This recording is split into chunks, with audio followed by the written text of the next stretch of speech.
and as I said, it's a really sort of shallow dive, but I will steer you to some videos and other bits and pieces too, so you can do a deeper dive and sort of, you know, understand more of it.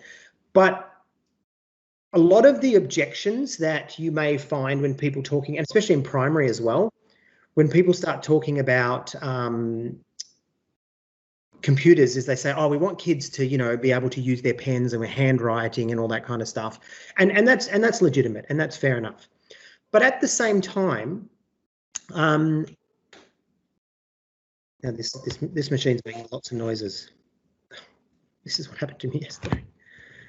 At the same time, the pen actually has its usefulness. And, you know, we have a saying in Microsoft, the pen is mightier than the keyboard.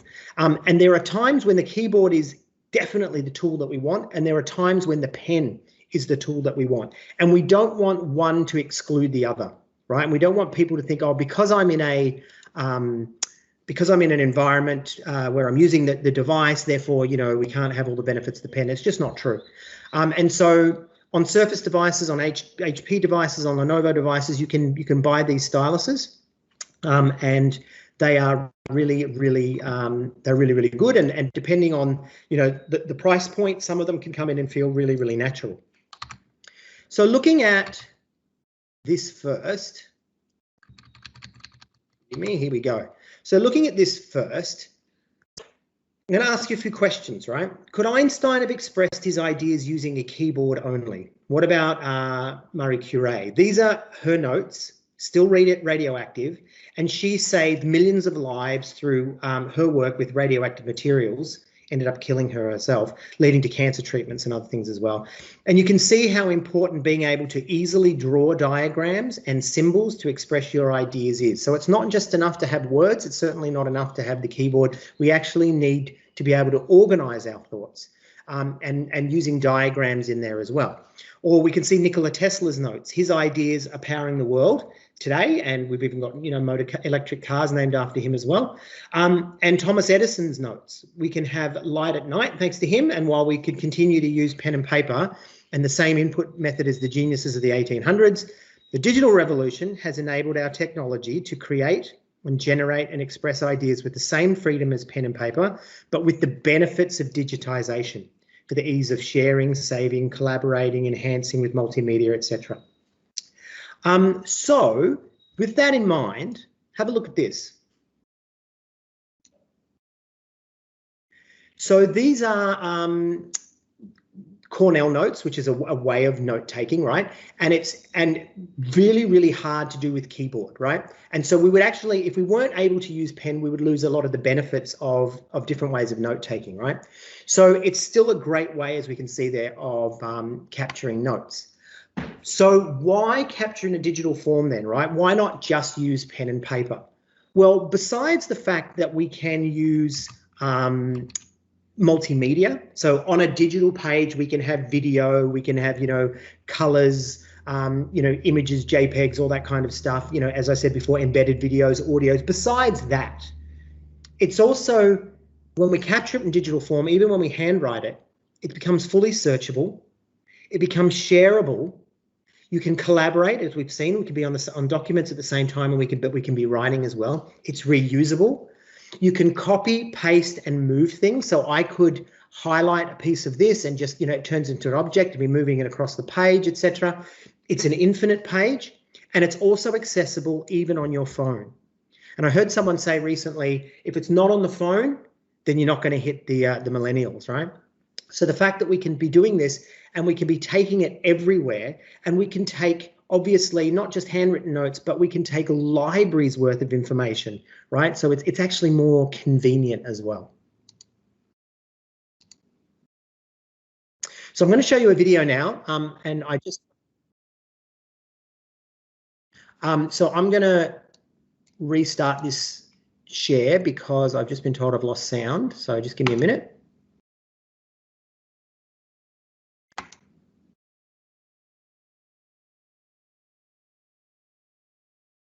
So let me just let that load, and then I'm going to show you a video just about the power of the pen.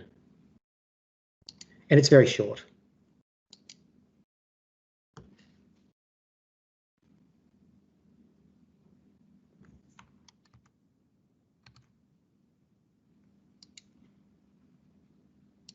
Learning is more effective when you're writing than when you're typing.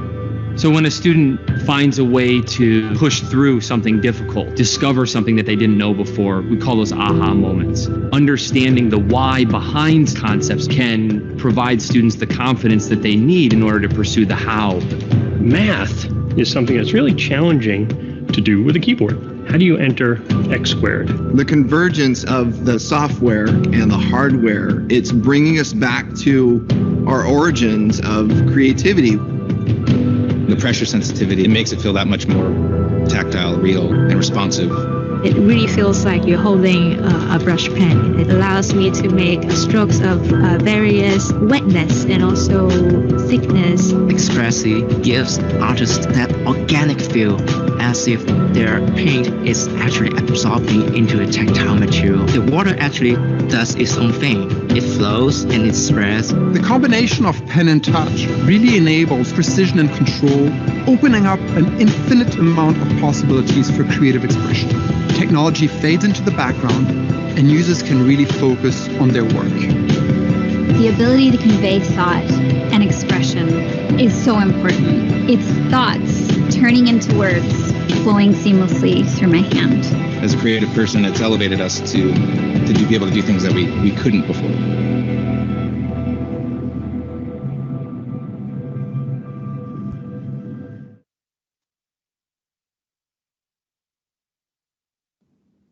Okay, so that video there, it's tended to focus a lot on the artistic side as well, but we could see also in terms of note taking and things like that, right? So being able to take notes and being able to organize our ideas with graphics, etc., is really important. So I really want to stress that part of the Microsoft story is a move away from what we call a traditional clamshell laptop that is not touch and not pen enabled.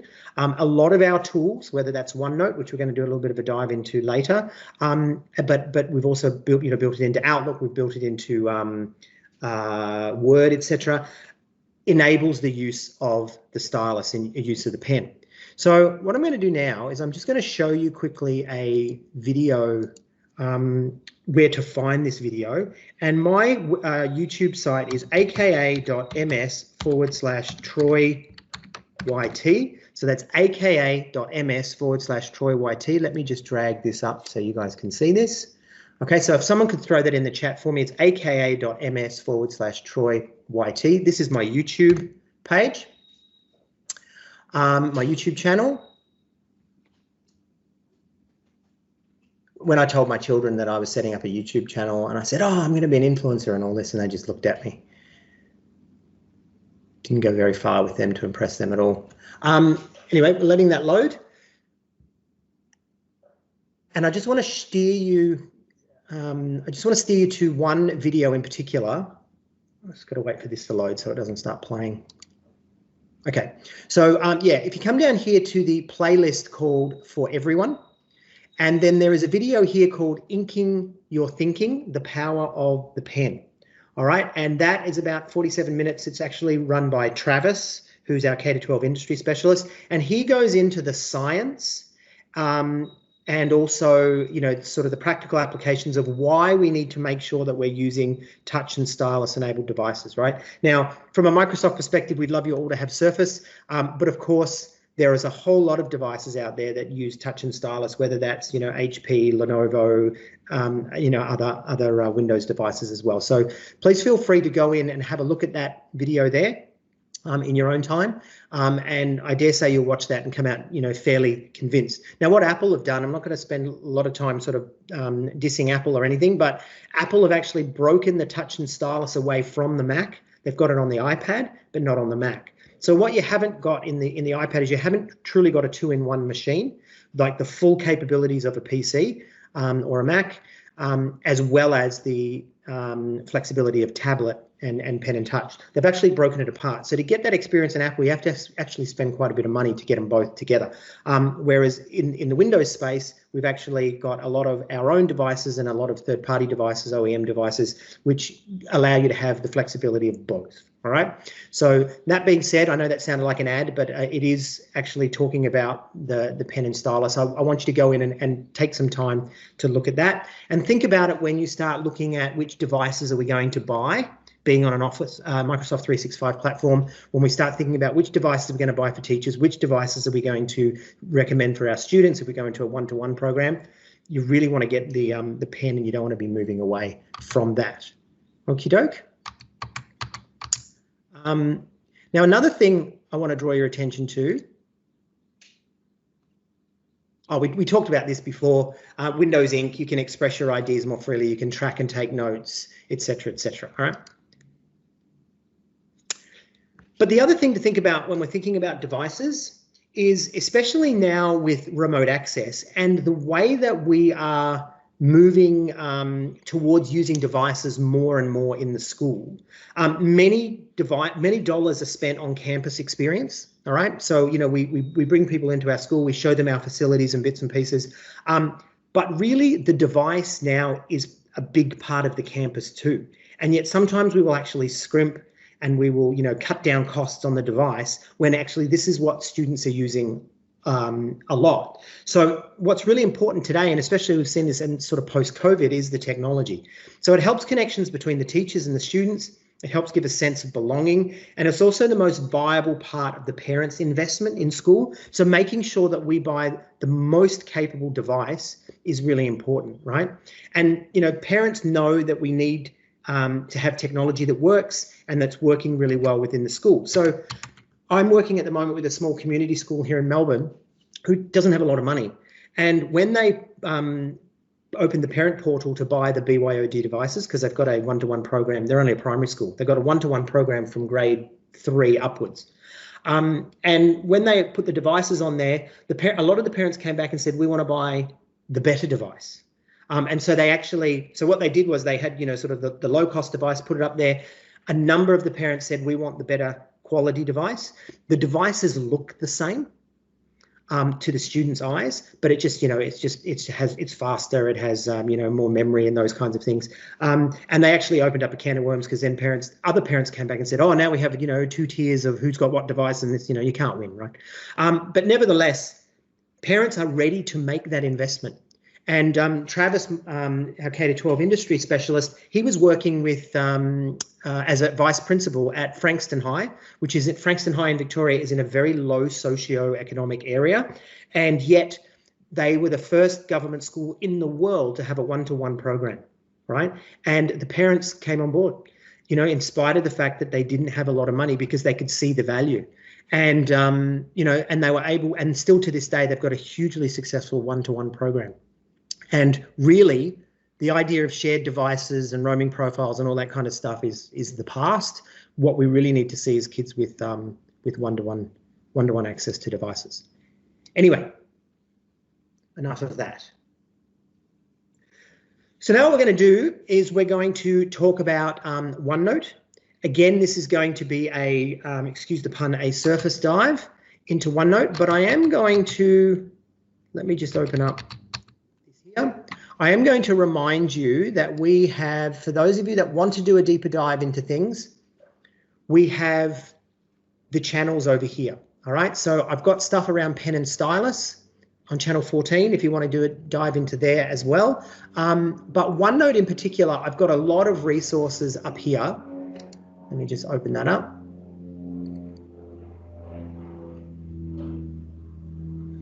So we've got things like OneNote best practice, which is a video about making sure that your infrastructure is in place and how to make sure that the kids are all updated around OneNote as well. And we've also got this one here called OneNote for Teachers. OneNoteforTeachers.com is your one-stop shop for everything that you need to know about how to set up OneNote in your class and be using it in your school. Okay, lots and lots of really good stuff in there. That's OneNoteforTeachers.com, or you can find it in the chat, or click on here and open it from the team and click and open it from there.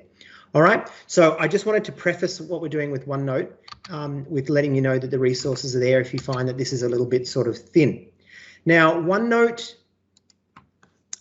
is across all your devices. So we have iPhone, iPad, Mac, Android, Windows, etc. There are dedicated apps, but of course we can also go through the browser on our devices and be accessing OneNote that way.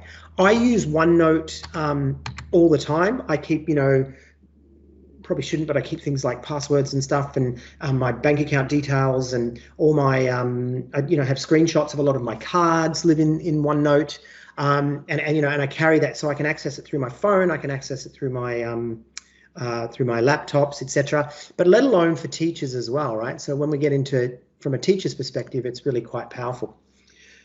There are dedicated apps, but for those of you that are using a Windows device, there are 2 versions of OneNote, which I am told one day will be merged back into one, but at the moment there are 2 versions. So you've got OneNote, the app, which used to be part of Office 2016, and you've got OneNote for Windows 10 as well.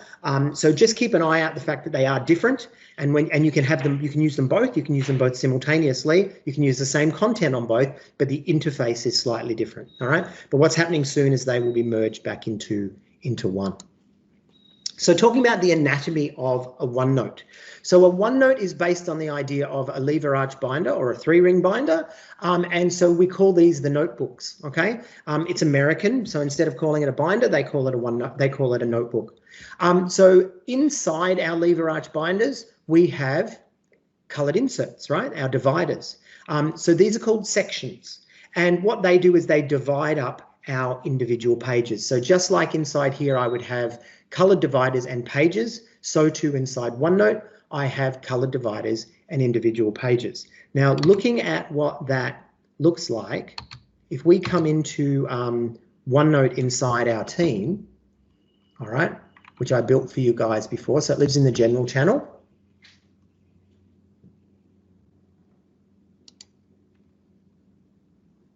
Come on, machine, a little bit slow. There we go. We'll let that load up. And OneNote is already built as a class notebook into the general channel. You can add other OneNotes into your channels, but you cannot add class notebooks into other channels, okay? So you can add other OneNote notebooks, but not class notebooks. And if you don't know what that means, that'll come clear to you in a moment. But when we come in, I'm going to open this class notebook here, the one that I set up for you guys.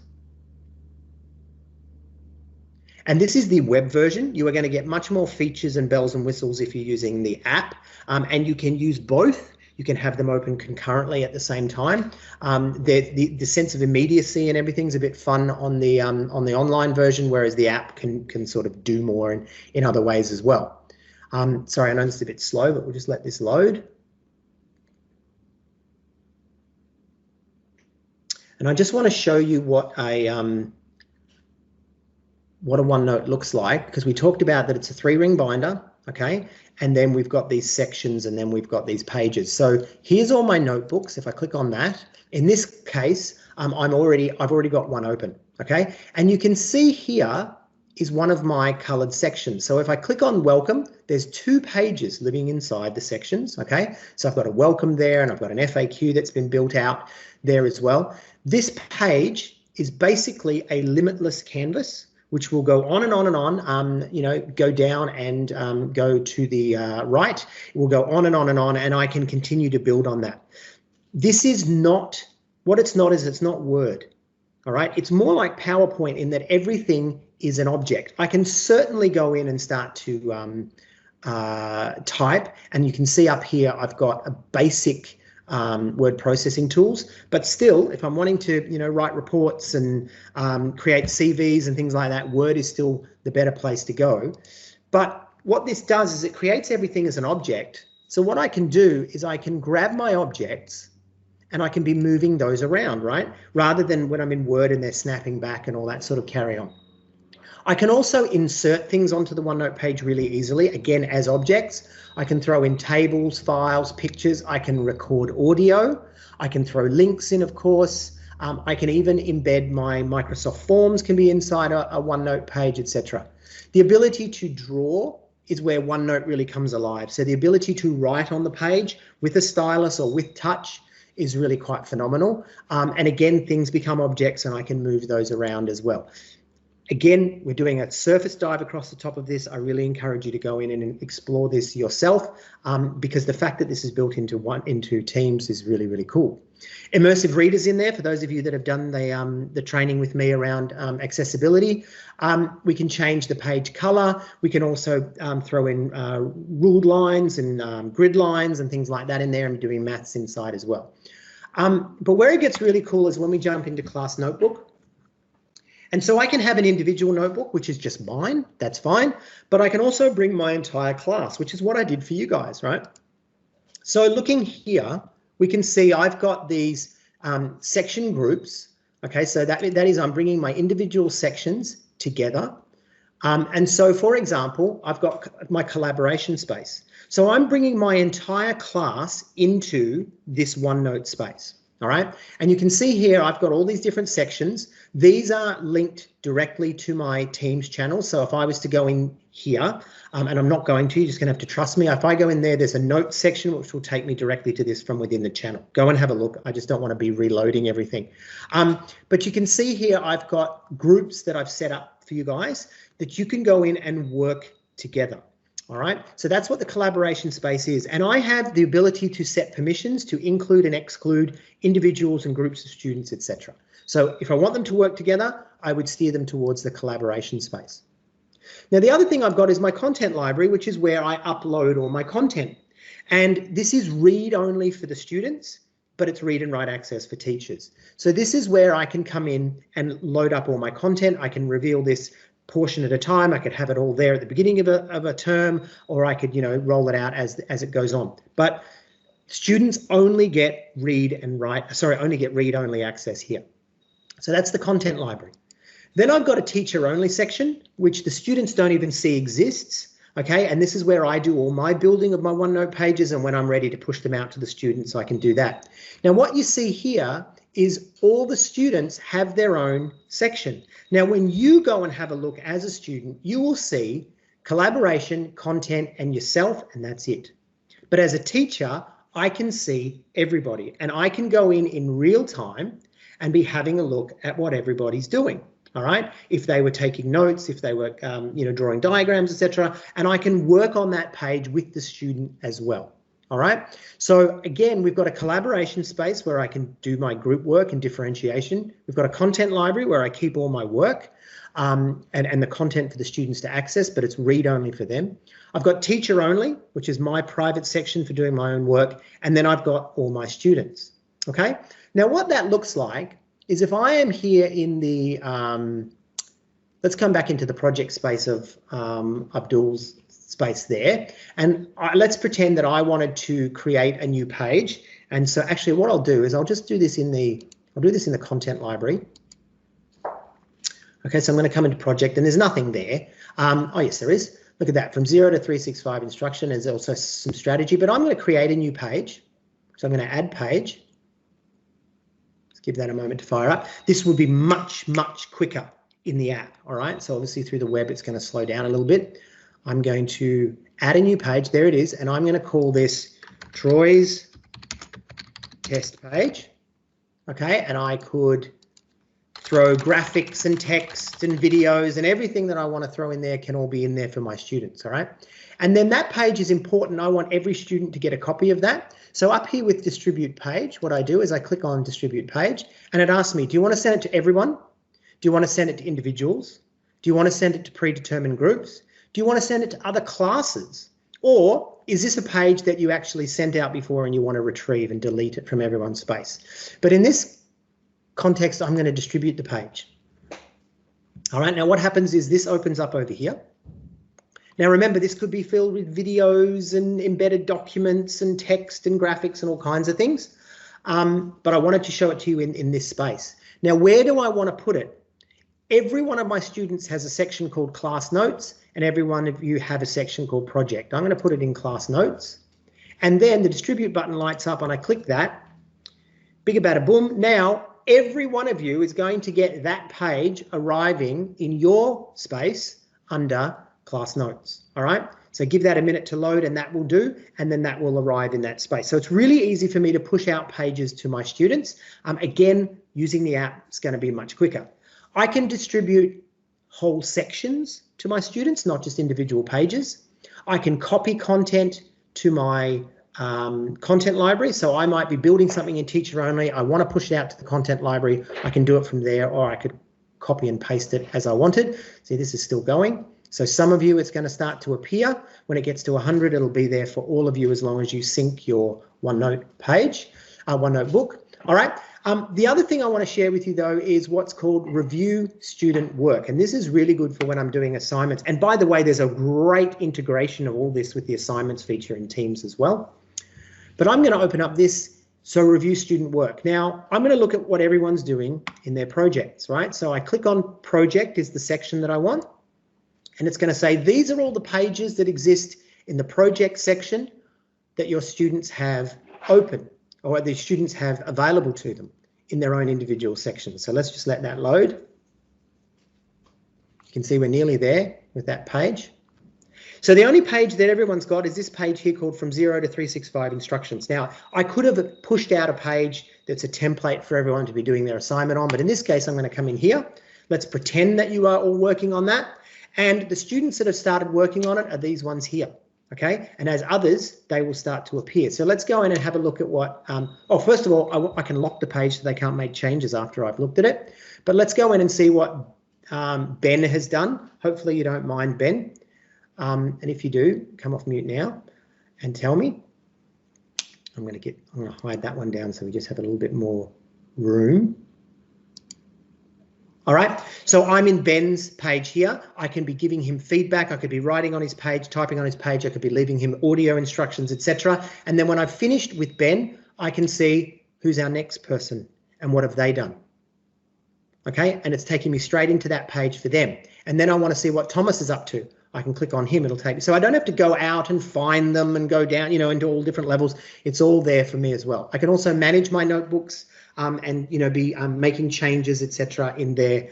So inside of Teams, I have this binder system and this whole class binder system where the students can actually be working on their notebooks in real time, at home, in France, wherever they happen to be, and I can be marking, I can be giving them feedback, all that kind of thing, without having to take all their workbooks home, without them having to submit. I've got access to it at all times. So that's what that looks like, right? And again, I want to really encourage you to go in and have a bit of a look around at that that information in our OneDrive, in our OneNote channel, which is channel 9. The other thing too is back at my aka.ms, not Tucker, ms, aka.ms/Troy YT, Troy YouTube. There is also some videos for you to do a deeper dive around YouTube, around OneNote in there as well. Let me just let that load. So I'd just like to point out this is very slow and we don't own YouTube. So it's obviously my internet today that's a bit slow. Working from home.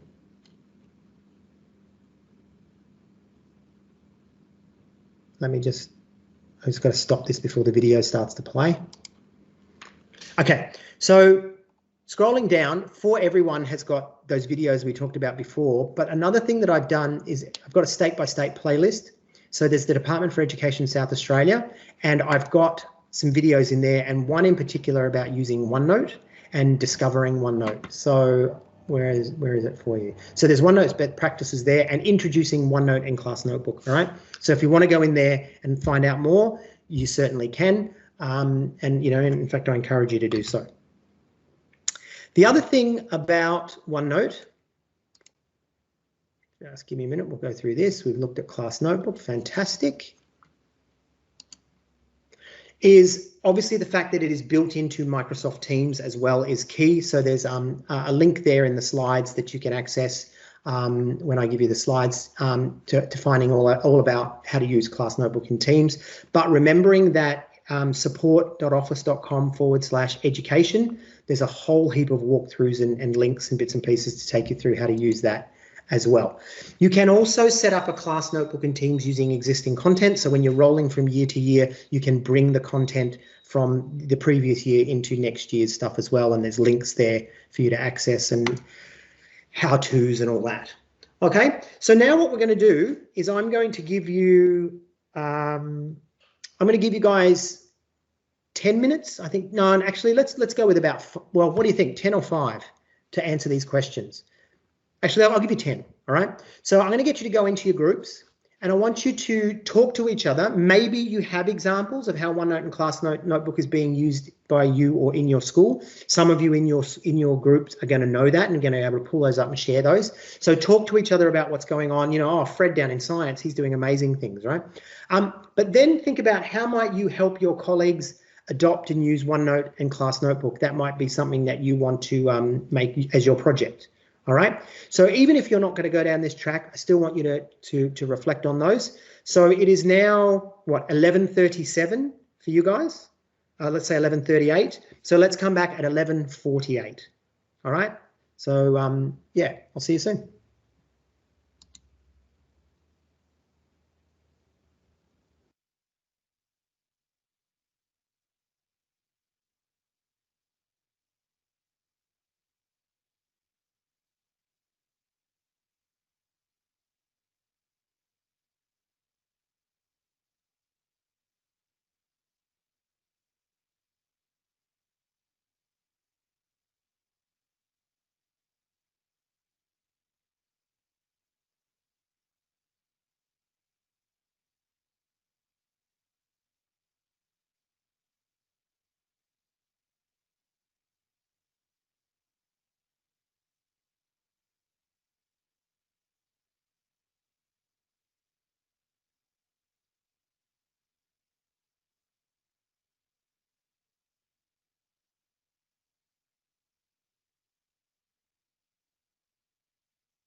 Okay, everyone, we're going to come back together now.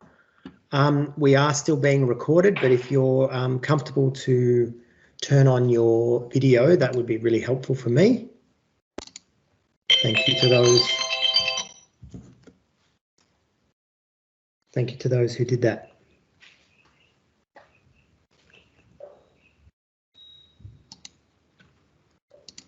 All right. So hopefully there was some discussion and some usefulness coming out of that. Maybe it would be part of your team's structure, maybe not. Nevertheless, yeah, I hope you got something out of that. Let's keep moving now. And this is very, very important. So if you have at all switched off through my technical difficulties and doors being installed and dogs and everything, try and tune back in now, because what we're going to talk about now is change management. And we're also going to talk about this in terms of its impact on your assignment, because it is one of the frameworks within Crawl, Walk, Run. But one of the other frameworks you're going to be using on your project is the ProSci change management model for change. So what I'm about to present to you is the model of change management that we at Microsoft have subscribed to. This is not Microsoft, it's an organization called ProSci. ProSci are very, very strict about the way that we use their materials. I can't change their slides at all. Can't throw nice little Microsoft things or Department of South Australia or whatever on there, can't do that. They're very, very strict because their materials and their content is also quite expensive. That being said, I'm going to share it with you and I'm going to make things available to you in the channel. There is in the Teams channel, there is a ADCAR, it's what it's called, channel 12, has materials and bits and pieces in there for you. You are going to need to go and watch the videos and do a little bit of reading to get your head around the ADCAR change management model. All right, so just keep that in mind. But it's not a lot, right? A lot of it is really common sense and it's not rocket science, but it's just a nice framework where they've brought everything together for us. So when we talk about project management, which we're not going to talk about very much at all, but when we talk about project management, schools, leadership within schools can be quite good with project management, right? Oftentimes there's a lot of training that's been offered to leaders within schools. Maybe you're at a stage in your career where you haven't yet, but it does exist.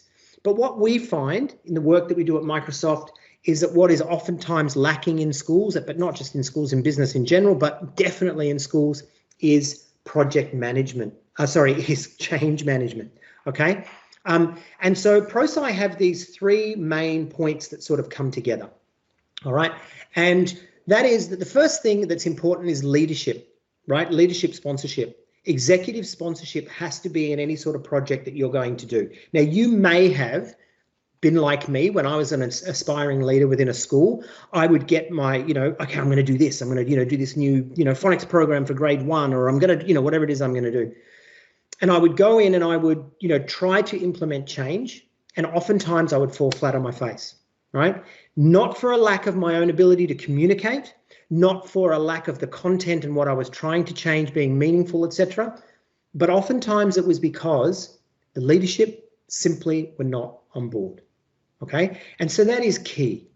And I'm not going to tell you that if you don't have leadership sponsorship, then don't even bother with your project.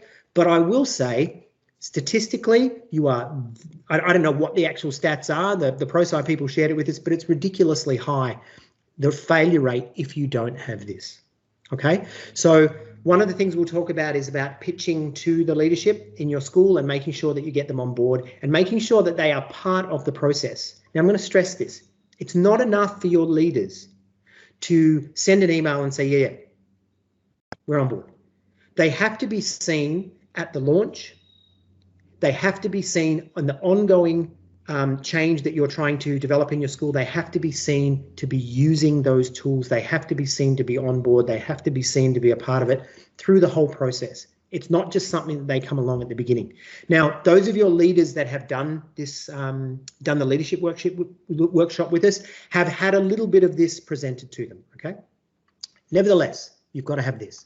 Second thing is project management, okay? So making sure that you have mapped out where you want to go and what you want to do. If you need to draw on somebody else's expertise in your school to help you with this, please do. And then the last thing, of course, is change management, which is what we're going to look at today.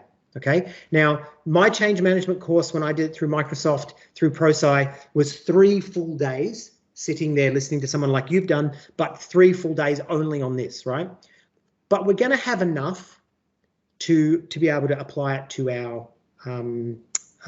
project, and we're also going to have enough through some of the readings and videos and other things that I provided for you. If we have those 3 things in place with our change management, with our change project, we are more likely to meet the objectives. We are more likely to finish on time and on budget. Budget doesn't just mean money, it also means, you know, the resources that we've invested. And we're also more likely to see a return on investment because we have those 3 things in place. I know that seems very businessy, but it's true of schools as well. So we have this, so ProSci have this thing called the ADCAR model. Okay, www.prosci.com/ADCAR, and those links are also in the Teams channel as well. But this is their change management model.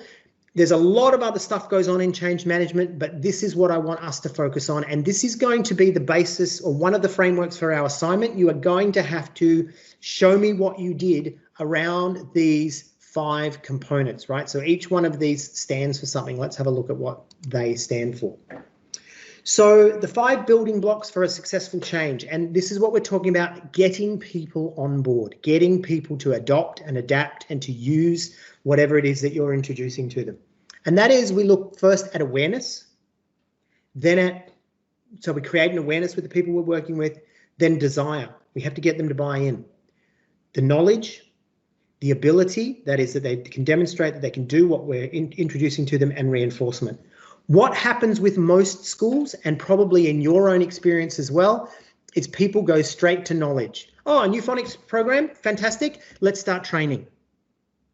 All right. Or, oh, we're going to, you know, be rolling out teams or whatever. Let's start training. We go straight to knowledge. Okay.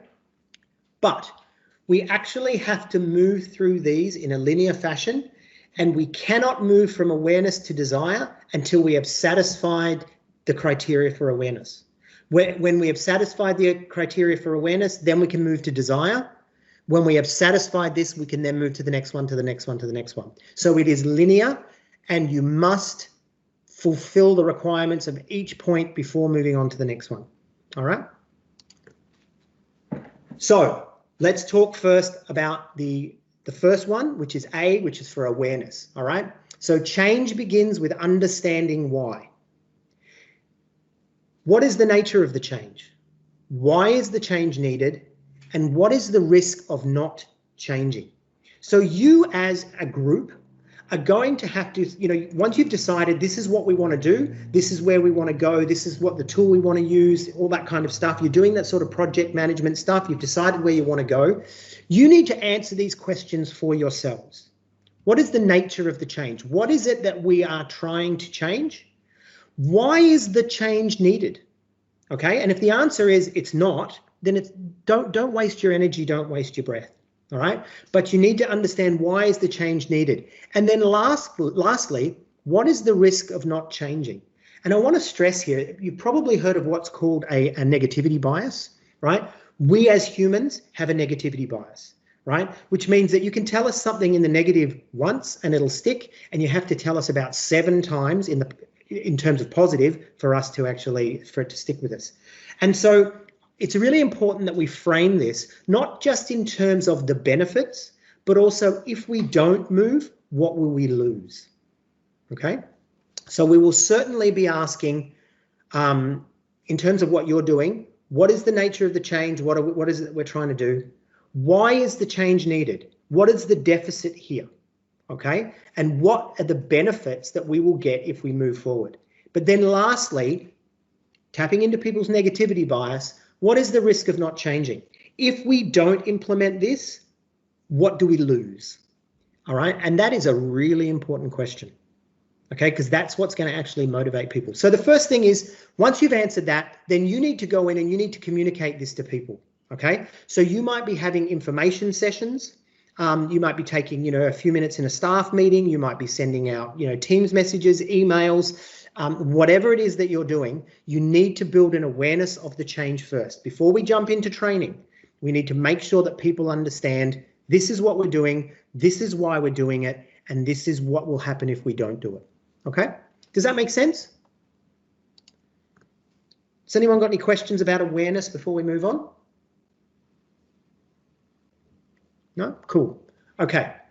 So your assignment, you're going to have to demonstrate to me how you answered these questions and how you presented it to your staff. Okay?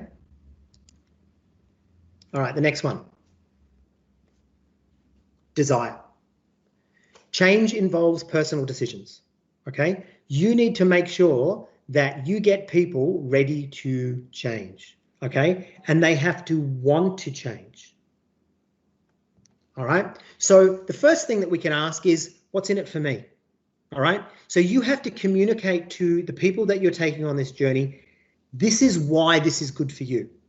It's not just enough to talk about the benefit to the organization. It's not just enough to talk to them about, here's what's going to do for our schools. Here's what it's going to do for my students, for our students. Definitely valuable. Definitely communicate that. But ultimately, what's in it for me? Right? You've got to appeal to people's selfishness. We're all fundamentally selfish, right? So you may be saying to them, it's going to increase your literacy scores, or it's going to reduce your workload, or whatever it is. It has to come back and reflect directly on the teachers that you're working with. It's not just enough to tell them it's good for people around them, all right? So definitely spend time on what's in it for me. But then they need, and again, we need to personalize, right? That you need to be driving them towards making that personal choice, which leads to the decision to engage and participate. So you must personalize this. But lastly, you must get them that they have chosen to engage and participate. If you've got a group of 4 people and 3 of them that you're trying to work with in this project, and 3 of them have not come to this, there's no point starting. Okay? So we do the awareness thing, and then we do the desire thing. And how are you going to measure this? It may just be, if it's a small enough group, it may just be through conversations, right? But if it's a large enough group, you may want to put out surveys, okay? And finding out, do people understand? And are they ready to participate and engage? And there's no point anonymizing that, because if you've got 17 people and 5 of them haven't chosen, you need to know who they are, okay? So you need to free them, right? And don't come down on them if they don't choose to engage and participate. Right, you need to, you're going to attract more flies with honey than with vinegar. That being said, the absolute last point that you can use is, if people really are not moving, then you can move from carrot to stick, and that's when your executive sponsor comes in. Okay, because we have to make sure that executive sponsor is on board and they understand everything that we're doing. So we're going to go through this with them first, making sure that they understand. And then after we've done that, we maybe need to bring them in to bring a little bit of stick if the carrot isn't working. All right, but absolute last option. Okay, we don't go there from the beginning. Let's not be controlling, even though we are teachers. All right, the next one, and this is where the one that we all know. Okay, which is knowledge. Change requires knowing how. We have to teach people how to adopt the new tools or how to adapt to the new change, whatever it is. So they need to understand how to change. Okay, so we can be presenting, steering them to resources and showing them where it is that they can find out, but also understanding what that change is going to look like. Okay, the other one is the specific training. So the training on the new processes and the new tools. So you're going to have to build, little training activities, maybe using the Microsoft Educator Center, maybe using some of the face-to-face stuff that you're going to, backwards design, whatever it is. But you need to get them trained. And then, of course, they're going to be learning new skills in that process as well. All right. Then from there, we need to know, or how do we know that they've arrived, that they've actually got that knowledge, that they've got the skills? Well, we've got to measure their ability, right? So change requires action in the right direction. So we have to see that they have a demonstrated capability to implement the change. So how are you going, just like you do with your kids, right? So how are you going to assess them? It doesn't have to be formal. It might just be conversations. It might just be you watching them. You might have other metrics that you can use to see how often people are doing whatever. All right, but we have to demonstrate that capability. You know the old joke with the grade 2 teachers talking to each other, and one says, "Did you teach the kids their times tables?" And he goes, "Yep. None of them learned, but I certainly taught them." Right? We often do that in schools, right? We'll often teach things, go through the curriculum, and we're leaving kids behind, making sure that they are demonstrating that, okay? And also the achievement of the desired change in performance or behavior, so we're watching what it is that they do. Then the last one, and for what it's worth, this is where we can measure success, okay? Look at this, the grade 4 team, the grade 4 group at school have set up class teams for everyone, and whatever it is, however it is you're going to measure them. That's where we win, but it's not the end of the story, because what we need to do then is we need to reinforce. So change must be reinforced to be sustained. Actions that will increase the likelihood that a change will be continued, right? Token economies, give them badges, give them stickers, whatever it is that you do with kids, adultify that and do that with people. Making sure that you are celebrating quick wins, giving them reasons to continue, okay? Recognition and rewards that sustain the change, all right? So, and whatever that looks like, that sticker thing was just a random, but there it is. So this is the ProSci ADKAR model. We're going to start with awareness. We have to communicate the need for the change, the nature of the change, but more importantly, they need to understand what happens if we don't change. The desire, we need to make sure that the people that we are working with support the change and have chosen to participate in the change. If they haven't, you can't move on to training because they won't be motivated. All right. The knowledge, which is the training, how to change, how to implement new skills and behaviors. The ability, this is where we measure. Okay, what have they achieved? Is it lasting? And then this is where it comes back to this. This is where we can actually say we have succeeded. All right. But if it's going to continue, then we must add this stage here where we're reinforcing the change until it becomes part of our, it becomes second nature to everyone and becomes part of the processes that we use in our school. All right. Now, before we get to the reflection, does anyone, and I know there's a lot there, but does anyone have any questions or comments around this?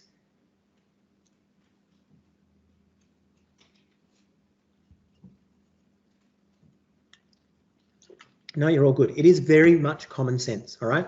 But again, what often happens is we don't do this, we don't do that, we don't do this, we don't have an executive leadership sponsor, we go straight to knowledge, and projects are a struggle if they don't just fall down. So here's what I want you to do now. And I'm going to give you, where are we, 12:34. Actually, let's do this together. So that way we don't have to waste time, because I want to get you guys out of here by 12:30 your time. I want you to think about this. I want you to identify an attempted change initiative you saw at your school that didn't work well. Could have been a previous school, that's fine, right?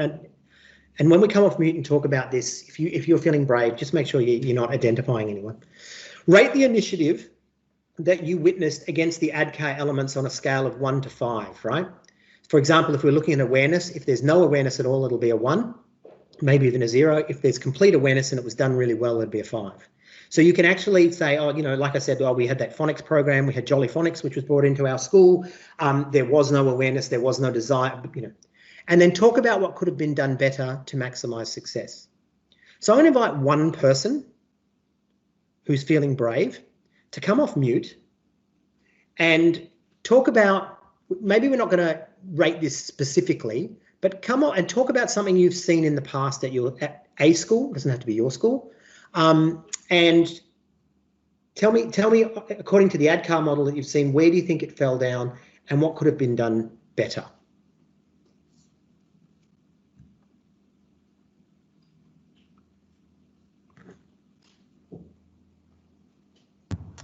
Yeah, go for it, Matthew. Sorry? Yeah, go for it. Okay. One thing that came to mind was our principal had tried to roll out the use of Teams previously. And I think that going through the model, there was awareness we'd have at 2. So it was pointed out on several different occasions to us. A desire, I think that's where it fell down. Well, in the transition from awareness to desire, we knew of it, but we didn't have a desire created with us, or we weren't made aware of why it would be beneficial, why there was a need for it there. It did come across a lot like, here's something for us to use, and it just fell flat. Not that Teams isn't worthwhile, it's just we were, just like everybody else, you communicate on email and in person and leaving notes for people around the place and things like that. So the nature of the change wasn't there. We didn't know why it would be of benefit to us, and we didn't know what risks for not changing would come into place. So it didn't get beyond awareness for us. Yeah, cool. Yeah, and that's what I was stressing before, that the awareness and the desire and these kinds of things, if they're not in place, it's going to make your change project difficult or more than likely to fail. Very good. But this model doesn't necessarily just apply to technology, right? As I was talking about before, it might be a phonics program that you're bringing in, or it could be some sort of new, you're trying to train the children into a new lunch order process. It could be anything. So this is actually a really good framework and a really good group of skills that you can actually use, not just in your school, but in life. And it was interesting because when we were doing the trainings, people were saying, I started using this with my kids. Right, and when they were trying to get their kid, not their students, their own kids at home, and trying to get their kids to do things, and they said, yeah, it worked really well. I explained to them first, and then I made it attractive to them in some way, and all that kind of thing. So yeah, quite cool. All right, but normally what I would do is I would get you guys to go off and work in groups and talk about this kind of stuff. But hopefully you can see why this is important in terms of your project.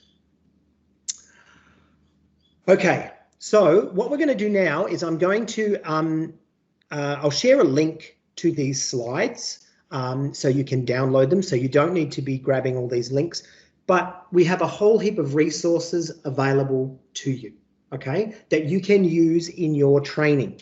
So we've seen the Educator Centre, okay, you've seen that and how you could possibly use that. We have these other things called teacher training packs, which are workshops that have been pre-built for you, and you deliver them face-to-face to your teachers, right? So rather than having to come up with the basics, we've done a lot of the basics for you, and you can adapt them and change them and do whatever you want with them, that's fine.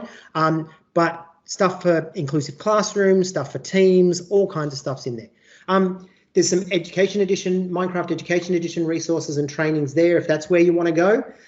We have a thing called the MIE Academy training materials, which are older material. Well, no, they've been updated from time to time, so I shouldn't say they're older, but I think these are better, but this you might find there's a little bit more diversity in topics and things like that.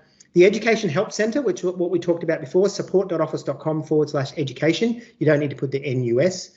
Support.office.com/education is there for finding out as well. Microsoft EDU also has a YouTube channel, which is full of really good resources and stirring people up and, showing them the potential without having for you to build up whole teams and stuff. You can show them videos and that kind of thing. Microsoft Docs is all your technical information. You can go in there. The O365 Training Center, office.com/training, is just basic training from a business perspective on these tools, right? So how to use Word, how to use Excel, how to use SharePoint, that's in there as well. And people come to us and ask us for this all the time. We don't run basic trainings around basic tools. We actually do more the education stuff because a lot of that lives here, so you can access that. Office 365 on YouTube. So again, stuff around using Office, that's the YouTube, and more for a business, but still there's some great stuff in there. Microsoft Australia's education blog is there. So steering people to that, looking at the articles that are on there, but also signing up for the Learning Corner. So that's actually getting an email once, however often it comes out, which will steer you back to the articles that are on there. Product websites as well, dedicated. So, you know, I want to find out about forms and all that kind of stuff. That's in there too. There's a lot here, right? I'm not suggesting you're going to use anywhere near most of it, but I'm just letting you know it's there so you can sift through for your assignment. Just when you thought it was over, there's more. If you're going to use Teams, there's a Teams adoption guide. Don't reinvent the wheel. Let us help you with planning and project management stuff around that. That's all there as well. Another thing, just throwing out, we have Edu Day, which happens once a semester. It's just something to motivate teachers. Oh, video stopped working, it says. Can you guys see me? Can you guys see my screen? You can see my screen. Okay, cool. Yeah, so we do have these events that you can send people along to. They're virtual at the moment, but they'll go back to being face-to-face as well, just to motivate people. My webinar recordings, aka.ms/TroyYT. Why go and build a whole, you know, webinar around a tool when you can actually get in and show them the video? The M365 Champions program may be something that you want to get into. Keep your finger on the pulse of all the latest things. We talked about OneDrive before. There's those OneDrive adoption resources, and also the Inclusive Classroom Parent Kit, helping to train parents at home how to use the materials and bits and pieces as well.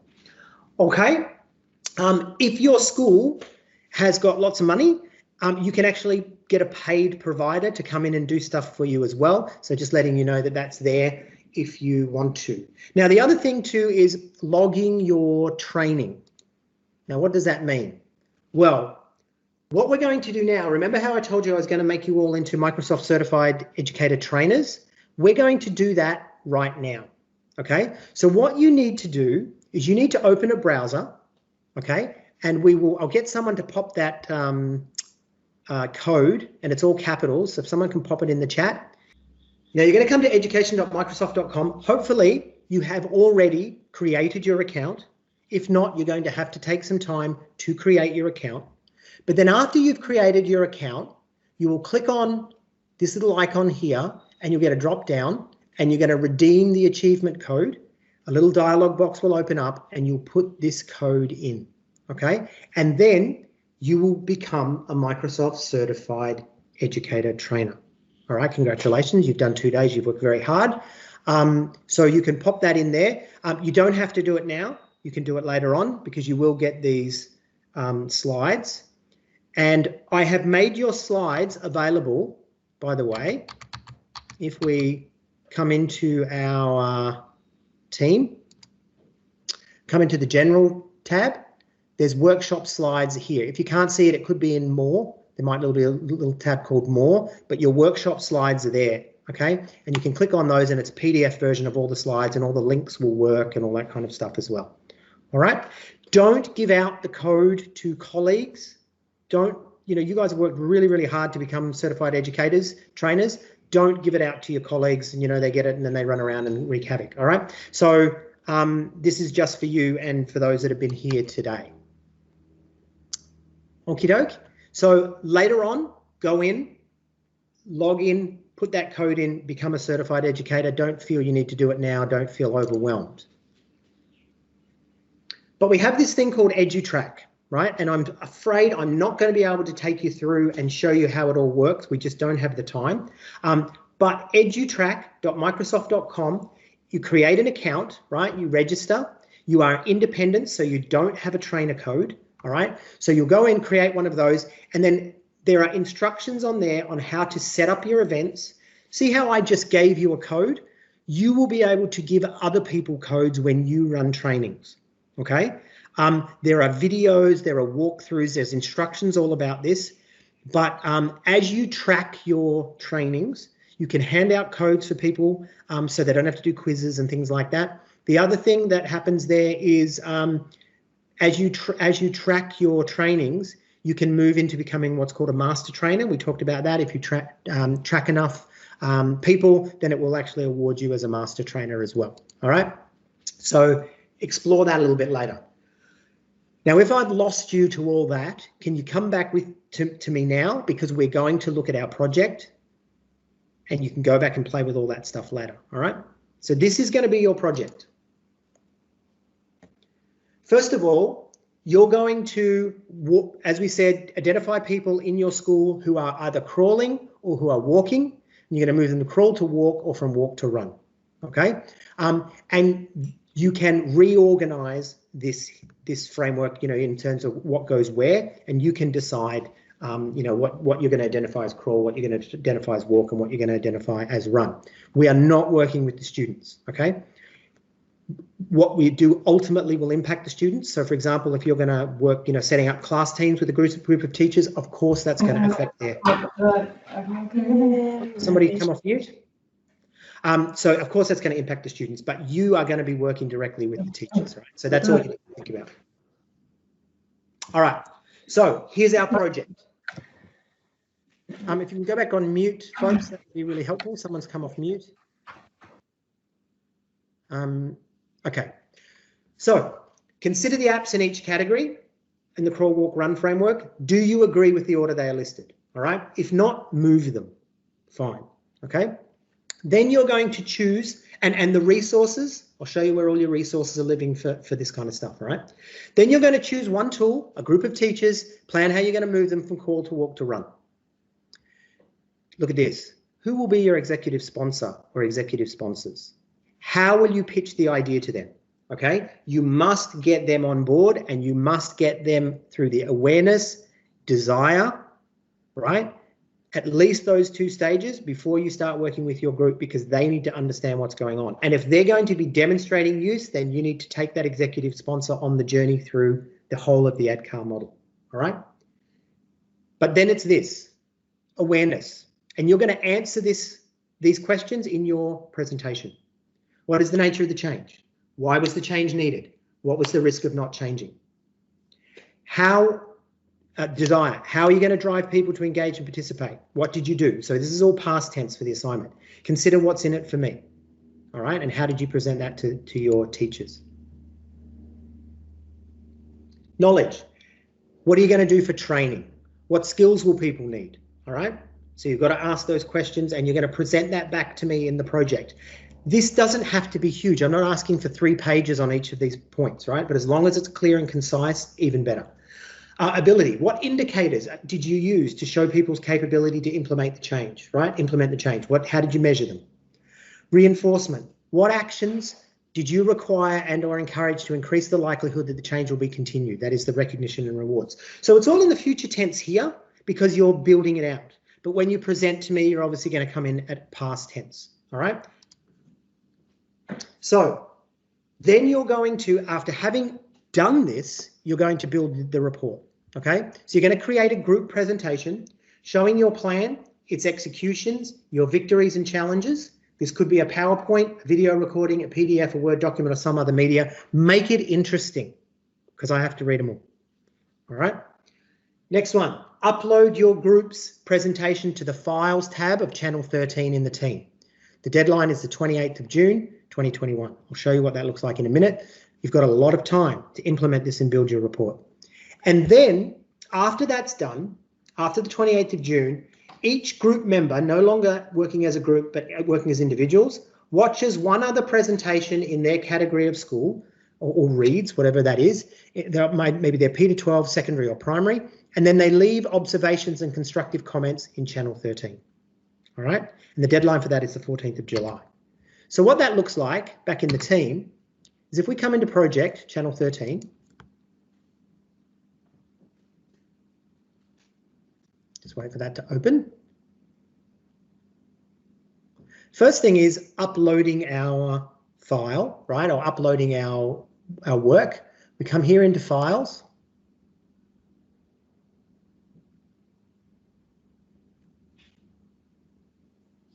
Actually, that's not the first thing. The first thing is going to be where are all your project documents living. Let's let that load. Come on, NBN, you're usually my friend. Okay, so all the project documents that you need, right, for the framework of moving, crawl, walk, run, and all that kind of bits and pieces, they all live in that folder there. You can have a look at past project examples. I haven't sifted excuse me, I haven't sifted them and said, this is an advanced, intermediate and basic one, so I haven't done that for you, but go through and have a look at what other people have done. And then you can upload your project here, okay, into project uploads. I'm just looking, have I created folders for you already? Maybe not, no. So you will need to create a folder for your school, okay? So a brand new folder for your school, and then open that folder and upload your document into there. Cool. What would be helpful is in the name, actually, why don't I do this for you now? I'm going to create a folder that is going to be R to 7 schools.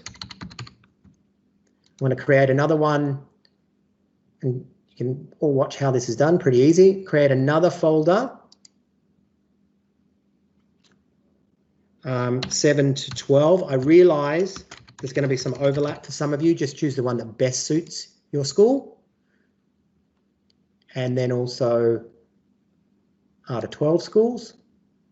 And if I've got this, I thought I know your system. If I've got it wrong, someone just go back and change it and make it more reflect exactly what it looks like, those folders there. But nevertheless, so corn area, school, professional project, you need to decide which one of these you exist in and create your folder in there. Okay, if that makes sense. All right, so that's where we're going to upload to. And then what you do is you come back into the posts area. After you've uploaded, you've watched someone else's, and you will just like you do on Facebook, well, that was shit. Okay, no, be nicer than that. But say good things, give, encourage them, but also, how you would encourage them to do better as well. Use your best teacher voice for that.